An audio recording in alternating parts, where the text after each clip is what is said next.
بسم اللہ الرحمن الرحیم۔ میرے محترم سامعین و ناظرین، آج جو میں آپ کی خدمت میں مسئلہ پیش کروں گا وہ یہ ہے کہ کیا ایک ایسا بندہ جو مصیبتوں اور پریشانیوں میں اس قدر مبتلا ہو چکا ہو کہ اسے نکلنے کا کوئی راستہ نظر نہ آ رہا ہو، کیا ایسے حالات میں وہ موت کی تمنا کر سکتا ہے؟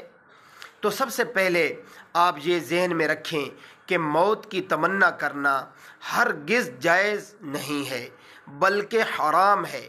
مسئلہ یہ ہے کہ مصیبتوں میں موت کی تمنا کرنا حرام ہے۔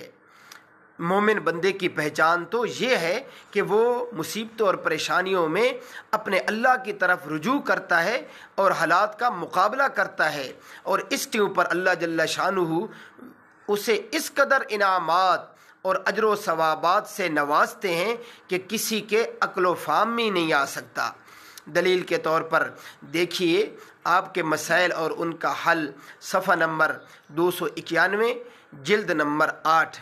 اللہ عمل کرنے کی توفیق عطا فرمائے۔